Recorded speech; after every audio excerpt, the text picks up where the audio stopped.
जो अदम्य साहस और शौर्य के स्वामी हैं, जो बड़े सोच समझकर जीवन में निर्णय लेते हैं। इनको बताने की ज़रूरत नहीं पड़ती है कि सोच समझ करके निर्णय लीजिएगा, क्योंकि ये पहले ही बहुत सोच समझ करके निर्णय लेते हैं। बड़े आराम से गहन विचार करके आगे बढ़ते हैं। और सिर्फ अपने लिए साहस और शौर्य नहीं है, सारे संसार के लिए सबकी रक्षा करना, सबकी जिम्मेदारी लेना और सबको साथ लेकर के चलना। क्यों? क्योंकि राशि के जो स्वामी हैं वो सूर्य हैं, और सूर्य कौन है? राजा। तो ऐसे राजा के समान साहस, बुद्धि, शक्ति और शौर्य को धारण करने वाले सिंह राशि के जातकों को मेरा प्रणाम है। स्वागत है आपका दीपा ज्योतिष में, और स्वागत है मेरे चैनल 21st सेंचुरी मॉम में। आज बात करेंगे कैसा रहेगा अक्टूबर का महीना सिंह राशि के जातकों के लिए। इसके पहले कि मैं चर्चा शुरू करूं, आपसे निवेदन है कि यदि आप मेरे चैनल पर नए हैं तो इसको सब्सक्राइब कर दीजिए, और अगर वीडियो पसंद आएगा तो लाइक और शेयर कर दीजिएगा, और बेल आइकन का बटन ज़रूर दबा दीजिएगा, क्योंकि आपकी शिकायतें होती हैं कि मैडम आपने ये राशि का फल नहीं बनाया, ये राशि का फल नहीं बनाया। लगभग सभी के बनाती हूँ, आप तक पहुँचते नहीं क्योंकि आपने बेल आइकन का बटन नहीं दबाया होता है। तो शुरू करते हैं प्रथम घर से। प्रथम घर जहाँ की सिंह राशि है। अच्छा हाँ, ये जो मैं आपको फोरकास्ट बता रही हूँ, ये सिंह लग्न से भी आप देख सकते हैं और सिंह राशि से भी देख सकते हैं। यानी कि जहाँ पहला घर है, अगर वहाँ 5 लिखा है तो आपका सिंह लग्न है, और जहाँ भी कहीं आपके चार्ट में 5 लिखा है, अगर वहाँ चंद्रमा है तो आपकी सिंह राशि है। तो बात करें पहले घर की। पहले घर के जो स्वामी हैं सूर्य, वो दूसरे घर में केतु और बुध के साथ है। 17 अक्टूबर तक वो दूसरे घर में रहेंगे आपके कन्या राशि में। तो पहला घर हम खुद, हमारी पर्सनालिटी, हमारा ऑरा, हमारी बुद्धि, हमारा हृदय, हमारी सोच, हमारे कर्म, हम टोटली टॉप टू बॉटम जो है वो हमारा प्रथम घर, यानी हमारा व्यक्तित्व, वो प्रथम घर है। अब जब प्रथम घर का स्वामी दूसरे घर में होगा तो क्या होगा? दूसरा घर हमारा वाणी का घर, हमारे कुटुंब का घर, हमारे खान पान का घर और हमारे धन के संग्रह का घर। तो सूर्य जब केतु के साथ होता है तो ग्रहण दोष लगता है। सूर्य कौन है? आत्मा, और केतु मोक्ष का कारक है। केतु कहता है भाई कहाँ इस घर ग्रस्त में धन दौलत के चक्कर में पड़े हो, छोड़ो ना सब, जो तुम्हारा फाइनल गोल है वो तो ऊपर जाना है ना, उसके बारे में सोचो, मोक्ष के बारे में सोचो। तो क्या होता है कि सब कुछ होते हुए भी, धन संपदा, सुख, सामर्थ्य, परिवार, विलासिता, सब कुछ होते हुए भी वो मन को, यानी आत्मा को, सूर्य यानी आत्मा और केतु यानी विच्छेद। विच्छेद कहाँ से? सांसारिक सुखों से। तो हमें मन को उचाट रखता है, वो कहता है अरे छोड़ो, होगा सब, लेकिन ईश्वर की प्रार्थना करो, मोक्ष के बारे में सोचो। लेकिन साथ में बुध भी हैं। सूर्य और बुध मिलकर के बुधादित्य योग बनाएंगे, राजा और राजकुमार एक साथ एक ही घर में। तो आप वाणी से बहुत सारे कामों को सुधारेंगे, वाणी बहुत बुद्धिमान हो जाएगी, वाणी में थोड़ा ओज होगा, थोड़ा तेजस्वीपन होगा, थोड़ा कड़क वाणी होगी। क्यों? क्योंकि सूर्य तो ईगो के भी कारक है ना, और बुध वाणी के स्वामी। तो क्या होगा? एक मिक्स होगी आपकी वाणी इस समय। आप बहुत पोलाइटली भी और बहुत कड़कपन के साथ भी, जहाँ जैसी ज़रूरत होगी उसके हिसाब से अपने कामों को सिद्ध करेंगे। और सिर्फ इतना ही नहीं होगा, क्योंकि ये धन के संचय का घर है तो अच्छा खासा धन संचय होगा, क्योंकि राहु की यहाँ पर सप्तम पूर्ण दृष्टि, और राहु उत्तर भाद्रपद नक्षत्र में है, जो उनके मित्र शनि का नक्षत्र है। अष्टम भाव में राहु है आपके इस समय। यहाँ पर बृहस्पति की भी पंचम दृष्टि है। बृहस्पति जीव के कारक हैं, बृहस्पति प्रेम के कारक हैं, प्रेम प्रसंगों के, बृहस्पति आपकी नौकरी के कारक हैं, धन के कारक हैं। तो क्या होगा कि बहुत समय से कुछ काम जो आपके रुके हुए थे, जो पाइपलाइन में थे, वो इस समय स्पीड अप होंगे। और सिर्फ इतना ही नहीं है, मंगल की चतुर्थ दृष्टि है, मंगल उत्साह, मंगल एनर्जी, मंगल स्पीड। तो उन कामों को, सिर्फ आपके कामों को नहीं, परिवार में भी आपके बहन भाई, माता पिता, या इवन जो आपकी एक्सटेंडेड फैमिली, वहाँ अगर कुछ काम रुके हुए थे वो भी अब स्पीड अप होंगे, और किसी नए मेंबर के आगमन का भी संकेत इसमें दिखता है। बात करें तीसरे भाव की, तो तीसरे भाव में तुला राशि, जिसके स्वामी शुक्र हैं, और शुक्र स्वयं अपनी राशि में 13 अक्टूबर तक है। बहुत सुंदर समय है। साथ में बुध, शुक्र और बुध मिलकर के लक्ष्मी नारायण योग बनाएंगे, और यहाँ पर 10 अक्टूबर तक बुध हैं और 17 अक्टूबर से सूर्य यहाँ आ जाएंगे। तो बुध और सूर्य मिलकर के बुधादित्य योग बनाएंगे तीसरे घर में।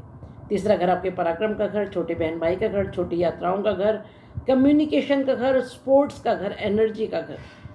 तो यहाँ पर जब लक्ष्मी नारायण योग बनेगा तो आप मेहनत से बहुत बड़े अचीवमेंट्स कर पाएंगे। ऐसे अचीवमेंट्स जो आपको खुद को लगता होगा असंभव हैं, हमसे तो नहीं होगा, ये हमारी कैपेसिटी के बाहर है। अरे छोड़ो, यहाँ ट्राई ही नहीं करते हैं। आप ट्राई करेंगे और अचानक वो काम हो जाएंगे और आप खुद सरप्राइज होंगे कि अरे ये कैसे हो गया, ये तो मेरे बस की बात ही नहीं थी। और बुध और सूर्य भी जब यहाँ पर होंगे तो बहुत ज़बरदस्त स्थिति होगी, क्योंकि बुधादित्य योग जब यहाँ पर बनेगा, सूर्य यानी तेज, सूर्य यानी प्रभाव, सूर्य यानी एनर्जी, सूर्य यानी बल, सूर्य यानी दंड, और बुध यानी बुद्धि, बुद्धि यानी कम्युनिकेशन। तो ये सब जो चीज़ें आपके थर्ड भाव में होंगी। और सबसे अच्छी बात क्या है, शुक्र, बुध और सूर्य की पूर्ण सप्तम दृष्टि आपके भाग्य भाव पर होगी। इसका मतलब क्या है? इसका मतलब ये कि आप जितनी मेहनत करेंगे उससे भी ज़्यादा भाग्य साथ देगा। मैं हमेशा एक बात कहती हूँ कि वैदिक एस्ट्रोलॉजी में किसी प्लेनेट का प्लेसमेंट, यानी वो कहाँ बैठा है, जितना इम्पॉर्टेंट वो है उससे भी इम्पॉर्टेंट उसकी दृष्टि है, उसकी दृष्टि कहाँ पड़ रही है। तो इन तीनों की दृष्टि जब आपके भाग्य भाव पर होगी तो ज़बरदस्त भाग्योदय होगा। कोई रुका हुआ काम जिसका आपको लग रहा था लेकिन पराक्रम तो करना पड़ेगा, क्यों? क्योंकि तीनों पराक्रम भाव में ही बैठे हैं। मेहनत भी किए बिना वैसे भी सिंह वालों को कुछ काम मिलता है। शेर तो रोज सुबह उठ करके वापस निकलता है सुबह अपने शिकार के लिए, रोज शिकार मारते हैं और रोज शिकार खाते हैं। तो वैसे भी सिंह राशि वालों को बिना मेहनत के कुछ मिलता नहीं है। पर बात ये कई बार मेहनत करने के बाद नहीं मिलता, तब दुख होता है। तो ये ऐसा समय जब आप जो मेहनत करेंगे उसका पूर्ण फल, अगर लेकिन मैं ऐसा कहूँ पूर्ण से भी ज़्यादा जो अनएक्सपेक्टेड है वो फल इस समय आपको मिलेगा। बात करें चतुर्थ भाव की, तो चतुर्थ भाव में वृश्चिक राशि है जिसके स्वामी मंगल आपके भाग्य भाव में बैठे हुए, आपके लाभ भाव में 11वें घर में बैठे हैं। आपके लाभ और इच्छा पूर्ति का घर है। अब बात यह, मंगल बैठे हैं परम शत्रु के घर में, मिथुन राशि में बैठे हैं बुध। कौन? बुध परम शत्रु मंगल के। लेकिन उसके बावजूद क्या होगा, जो आपका चौथा घर है, चौथा घर माता का घर है, भूमि भवन वाहन का घर है, सुखेश है, ये सुख का घर है। यहाँ पर शुक्र और बुध बैठ करके, शुक्र 13 अक्टूबर से आ जाएंगे और बुध 29 अक्टूबर से आ जाएंगे।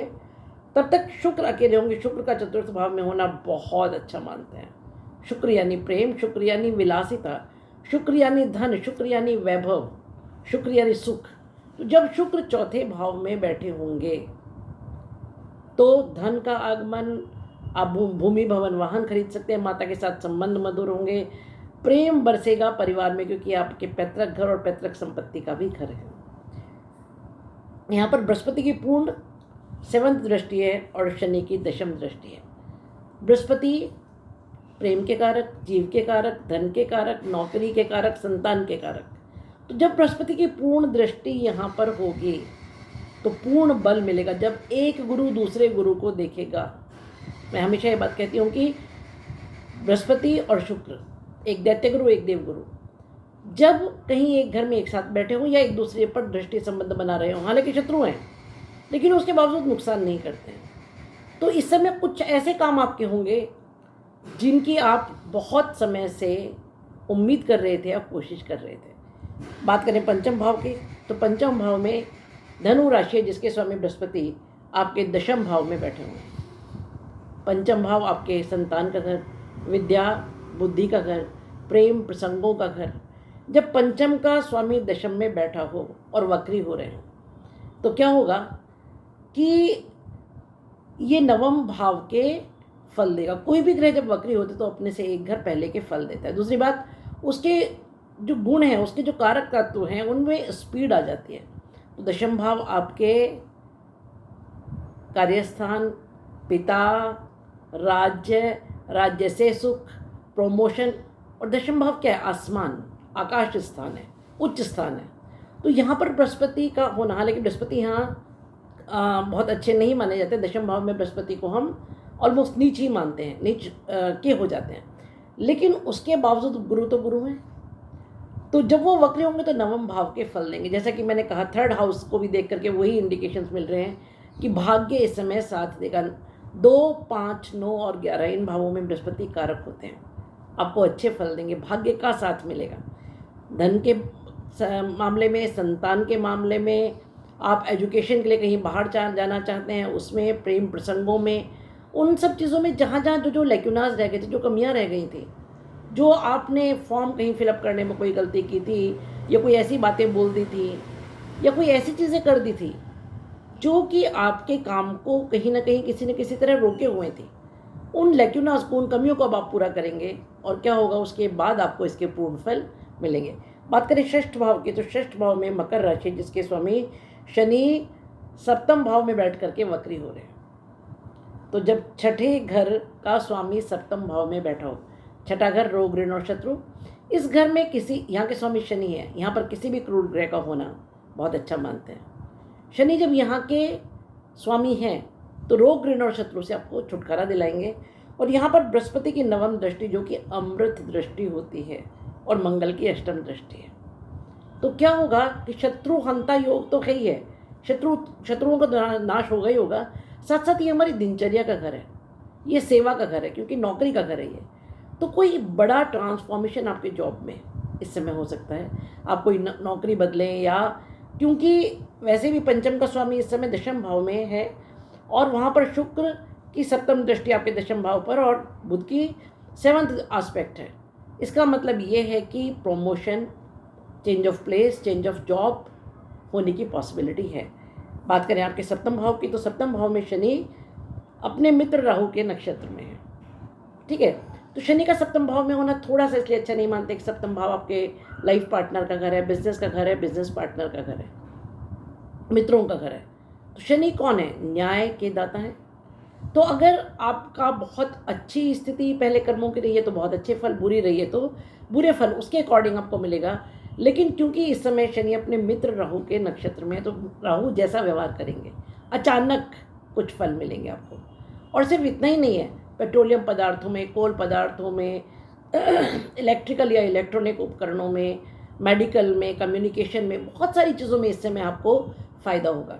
बात करें अष्टम भाव की, तो अष्टम भाव में राहु बैठे हैं जो अपने मित्र शनि के नक्षत्र में, उत्तर भाद्रपद नक्षत्र में और तुला नवमांश में है। बहुत सुंदर स्थिति है।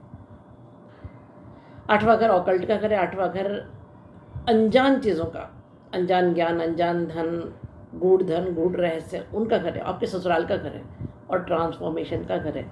और राहु किसके कारक है? Sudden transformation, out of box thinking, अचानक कुछ प्लान, अचानक कुछ हो जाना, बहुत सारी एक्सपेक्टेशंस, बहुत सारी प्लानिंग और उनको एग्जीक्यूट भी करना, और दल बल छल कैसे भी काम निकालना। तो क्या होगा कि इस समय आप कुछ ऐसे काम कर जाएंगे जो नीति के विरुद्ध होंगे, तो थोड़ा सा ख्याल रखिएगा, क्योंकि राहु तो फंसा करके चले जाएंगे, बाद में झेलना आपको है। बात करें आपके नवम भाव यानी भाग्य भाव की, तो भाग्य भाव के स्वामी मंगल इस समय आपके लाभ भाव में बैठे हैं। देखिए, वैदिक एस्ट्रोलॉजी ऐसा कहती है, जब लाभ का स्वामी भाग्य भाव में या भाग्य का स्वामी लाभ भाव में बैठा हो तो भाग्य से लाभ होता है। वैसे भी आपका थर्ड हाउस भी ये इंडिकेट कर रहा है।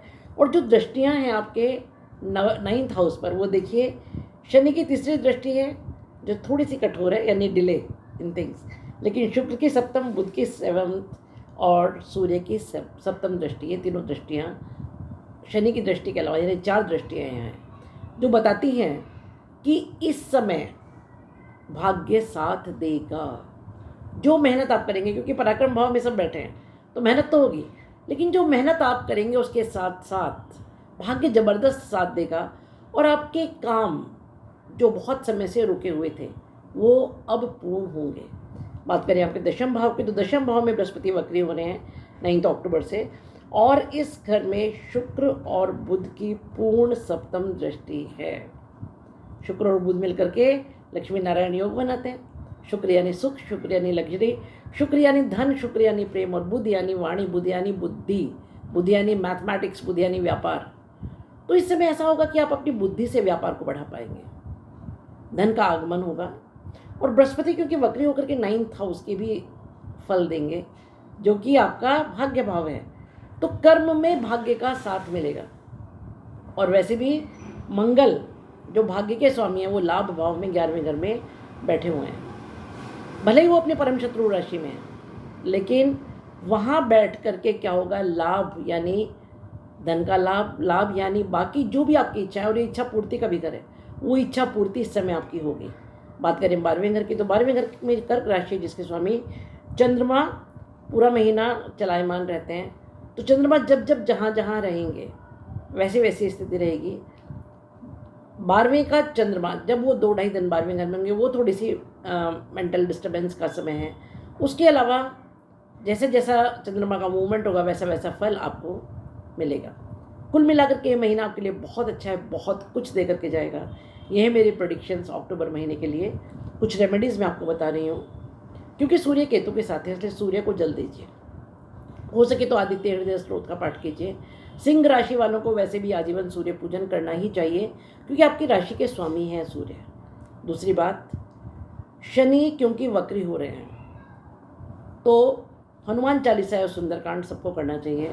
और इस समय बृहस्पति भी वक्री हैं, तो हो सके तो विष्णु सहस्त्र नाम का जाप कीजिए या केले के पेड़ को जल दीजिए। ये 3 चीज़ें अगर आप कर लेते हैं तो बहुत हद तक बेनिफिट्स आपको मिलेंगे।